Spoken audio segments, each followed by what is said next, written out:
Dr. David Smith, you are a doctor. What kind of doctor are you? Well, it's called an internist, and that is in distinction from an intern, which is a brand new first-year medical doctor. But an internist is the largest faction of all of the different types of doctors. And if you look at all the ologists, your cardiologists, gastroenterologists, pulmonologists, well, they're all internists.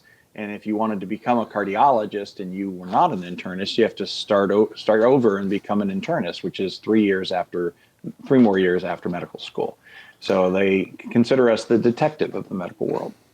So how does that definition of your career manifest itself in the way that you live your life right now? What kind of medical work do you do? Well, I started my strange academic career in chemistry, and my chemistry background is probably something I'm more proud of than even my medical degree. It was certainly difficult to get through a chemistry degree, and it forces you to have a mindset in a very logical manner about going through and problem solving. So after being at the chemistry department of University of Cincinnati, I went on to medical school there. 4 years of training later, I went to Case Western Reserve up in Cleveland for internal medicine training. And Case Western is a bit of an engineering juggernaut. So once again, the mindset was putting logic against the facts and data presented to you to try to problem solve. And that has always been the crux of my life, is trying to see whether or not I can find problems and look at problems in different ways and solve them when others have failed. So that's something I kind of pride myself about. Well, let's go back to the beginning of your career. Where did you go to high school? Well, I'm here in Cincinnati now. I've left Cincinnati for about 30 years to further my career, but I went to a small high school named Sycamore High School in the Cincinnati area. So was there something special about that high school that embedded in you a belief that you could do what you've done? Because to move forward and take on chemistry and then move into medicine, you have to have a sense of your own ability to take on that kind of rigor in education. Well, I'll probably have to go back just a little bit further. I went through life as a competitive swimmer. I've actually, strangely enough and sheepishly, have to acknowledge that I've had 7 national records, All-American swimmer, and I was waterlogged of the brain all the time throughout my younger years and all my high school years. And then I decided at one point that I wasn't going to be able to be paid as a swimmer, and I better go find something else to do as well. And the academics started to come to me. So when I was able to no longer do double workouts, it became a little bit easier to find the time to actually start throwing myself into academics. And so I ended up doing quite well in high school and moved on into college with that same kind of drive. Were you naturally self-motivated, or was there some influence in your life that said you have to seek out continual improvement in who you are? Well, I'm a big believer in sport. Sport gives drive. Sport helps you to understand that delayment of gratification can really be incredibly beneficial to you. Dedication comes, the understanding of winning over concepts or winning in a sport arena. Strangely enough, when you won as a younger child, you actually got acceptance from your peers as well. It's probably not valid, but it still was, it is what it was, and people would actually be in your circle of friends because you've gotten to a certain level of excellence. The problem is it doesn't take you through life, and unless you're going to start doing commercials for Olympic advertisements and things of that nature, it can't make a living. But yes. I do believe that sport does help you understand all the things that are critical to becoming a good steward academically and of your own brain's capabilities. So that's kind of where I took things. That was around my 11th or 12th year in high school. So you exit high school with a belief that you are able to take on these challenges. Where'd you go for your initial post-secondary education? Yeah, and that was University of Cincinnati's chemistry department, and I'm very proud of that. I think we started with something like 350 students. I think we graduated 17. It was quite a weeder course. It's a very strange brain that actually understands all the nuances of how chemistry works around us. Unfortunately, I quickly realized that even though I was good at chemistry, I didn't have a passion for it. As that competitive swimmer, I actually was a lifeguard and a supervisor of lifeguards that had a number of different saves. And boy, was that a ego boost to actually have mothers and family members walk up to you after you'd saved a child in a pool. Boy, was I addicted. So it was a pretty simple realization that I could actually marry my sports and love of athleticism to medicine. And that would bring the love of science and my way of thinking to bear at the same time. So you graduate as a chemical scientist, but then you become a medical scientist by taking on your medical degree. Where'd you go for that? That was also in Cincinnati, a University of Cincinnati's medical school. It is a very highly regarded institution in this Midwestern area. It gave me a wonderful background and understanding. University of Cincinnati's had a lot of firsts. They were the first emergency room program in the whole country. It's where the Salk and Sabin vaccines were developed. And so it's a very, very well-rounded, very powerful medical program. I was very proud to graduate from that. So you get your medical doctorate degree, but then you still go on to become an internist. Did you do that in Cincinnati as well? No, that was Case Western Reserve up in Cleveland. And Case is maybe a step up in, I hate to say this, in reputation. It's a lot harder to get into. I was very proud of being even considered there, to be quite honest with you. And some of the greatest minds in the world have come out of that type of a program. So that was a lot of fun for me. I learned a way of thinking and solving problems that I don't think I would have gotten in most areas, in many areas of medicine. So as you leave that portion of your education, you're now armed with the ability to go out and save lives again the way that you did as a lifeguard. But what did you do? How did you start to apply this incredible amount of knowledge that you had amassed over probably a more than 10-year period? How did you start to apply it in the world of working?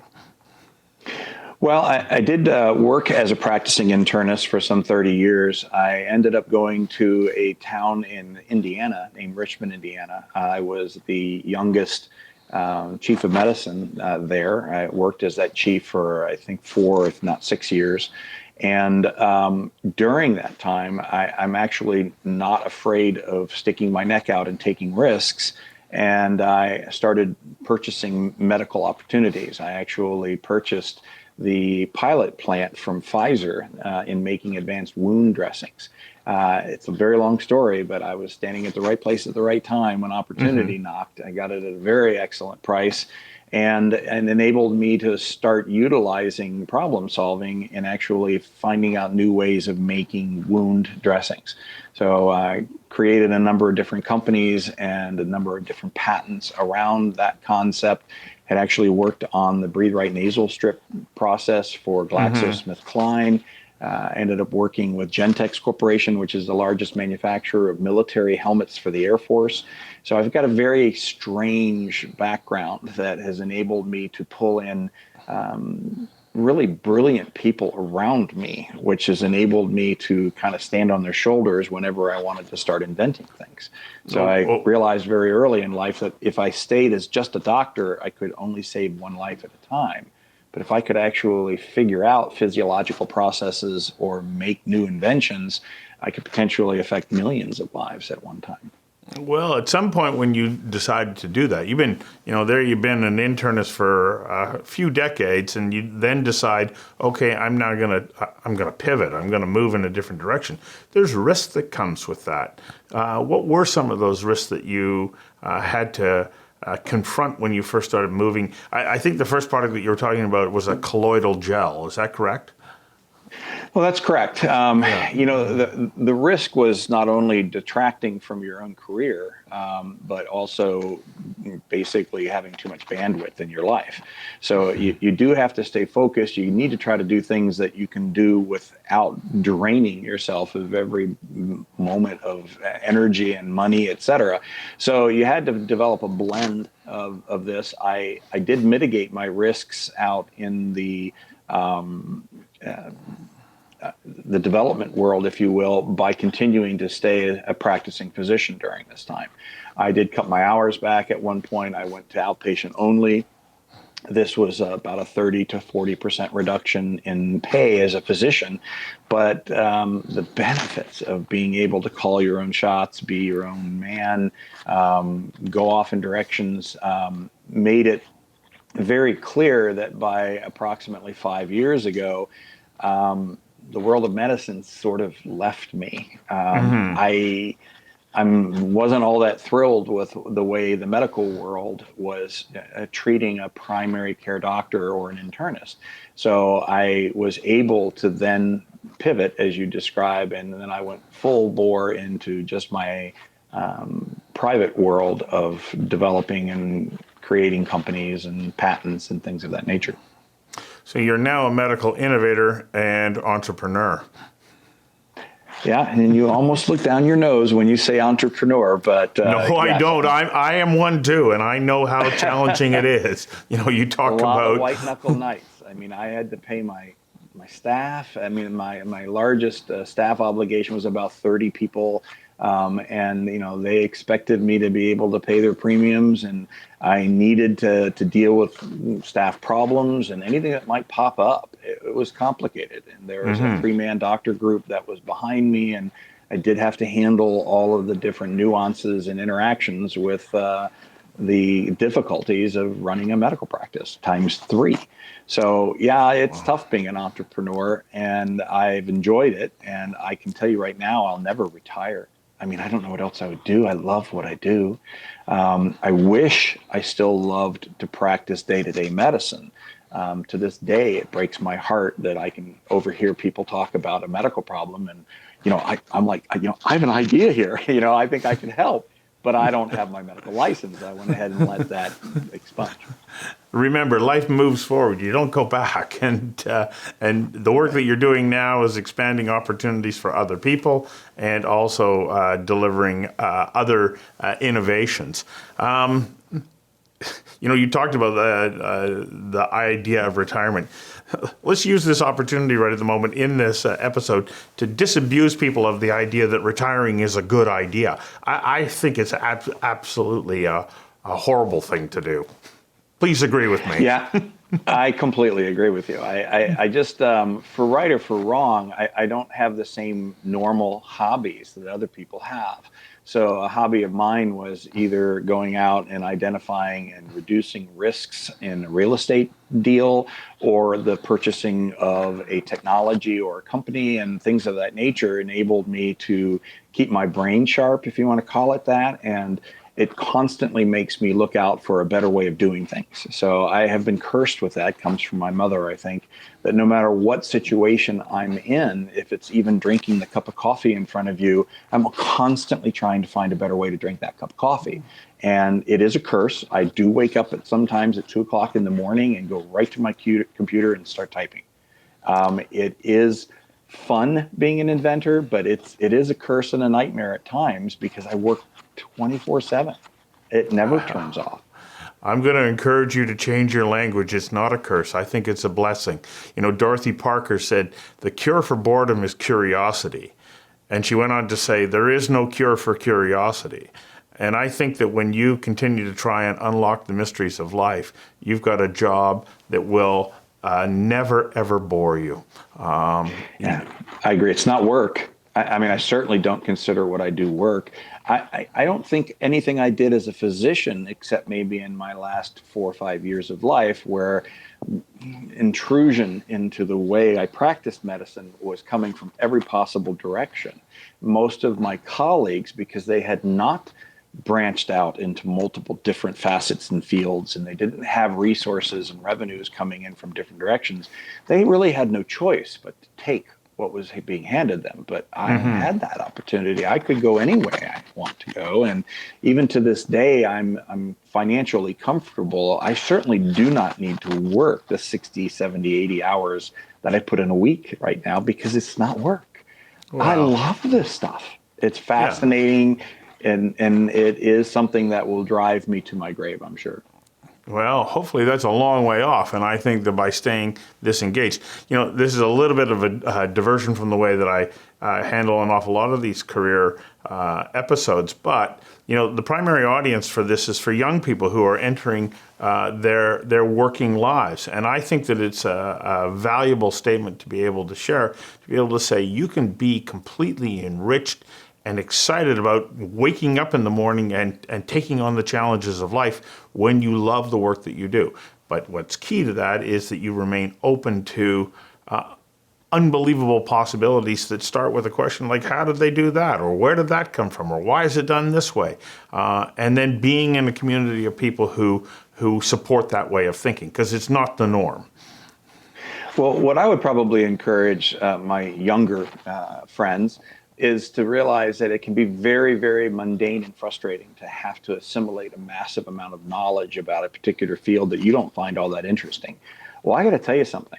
I have now had to go back to my medical school and chemistry training and refresh myself on things that I haven't looked at in over 30 years. And if I had not become proficient in them way back, I would never have made sense of some of these complex endocrinology and metabolism and energy pathways and all the things that back then just seemed horrible and mundane. Now I'm eating it up because it's actually critical to what I'm doing. And it's actually demonstrating a need that I need to have all of that information on the playing field of your brain, if you will, and bring that into play. Well, and it all winds up contributing to a career that matters. And from my perspective, careers that matter are ones that bring a positive impact on the way that we live our lives and continue to improve the quality of life that we all get to enjoy here, especially in North America. Well, I would agree. And the sheer joy of identifying things that people didn't even know matters. I mean, we love biomimicry, and some of the things that we figured out through nature that she's used in 200 million years of mistakes, we get to actually leapfrog on nature's mistakes and figure out things that no one had ever believed there were answers to. And that's what makes me tick. And that's the career that I'm so proud to be part of. Well, thank you very much. Thanks for sharing that.